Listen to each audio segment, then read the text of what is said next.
দ্বিতীয়ত দিন মাগফিরাতের, নবীজি বলেন তৃতীয়ত দিন নাজাতের। আল্লাহ মানুষকে জাহান্নাম থেকে নাজাত দান করে দেন। এতক্ষণ যে আলোচনাগুলো করলাম শুনলাম, এরপর একটাই উদ্দেশ্য, সেটা হলো এই রমজান মাস আমরা কেমনে কাটাবো, গুনাহমুক্ত জীবন কাটাবো, নেক আমল বেশি বেশি করব।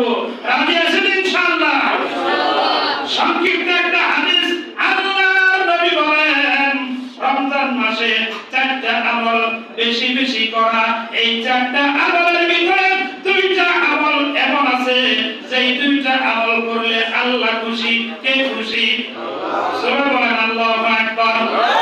আওয়াজ দিয়ে আল্লাহু আকবার। 2টা আমল এমন যেই 2টা আমল করলে আল্লাহ খুশি। এর ভিতরে এক নাম্বার হলো বেশি বেশি জিকির করা, কালেমার জিকির করা, লা ইলাহা ইল্লাল্লাহ, লা ইলাহা ইল্লাল্লাহ।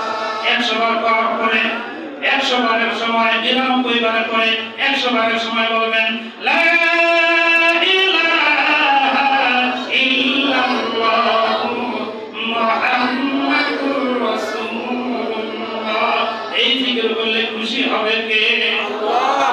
2 নাম্বার হলো বেশি বেশি ইস্তিগফার করা, আস্তাগফিরুল্লাহ রাব্বি মিন কুল্লি যামবি ওয়া আতুবু ইলাইহি, লা হাওলা ওয়ালা কুওয়াতা ইল্লা বিল্লাহিল আলিয়্যিল আযীম।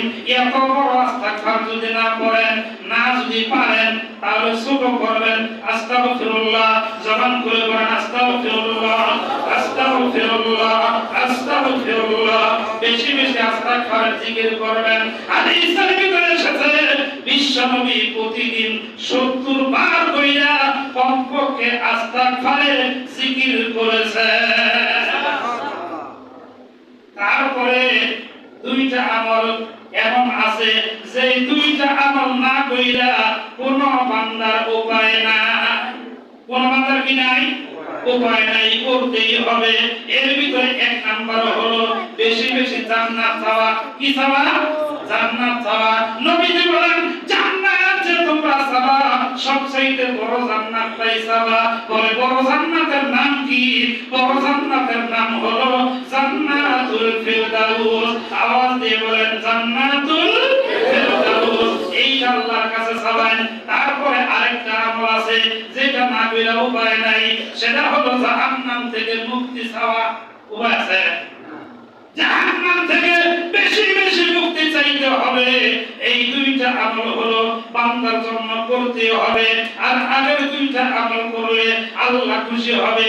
এই 4টা আমল রেগুলার ধইরা রাখা, গুনাহমুক্ত ভাবে জীবনকে পরিচালনা করার অভ্যাস এই 1 মাসের ভিতরে কইরা তুইলা বাকি 11টা মাস যাতে আমরা নেক পথে চলতে পারি, সেই তৌফিক আল্লাহ আমাদের সকলকে দান করেন। জোরে বলেন আমিন।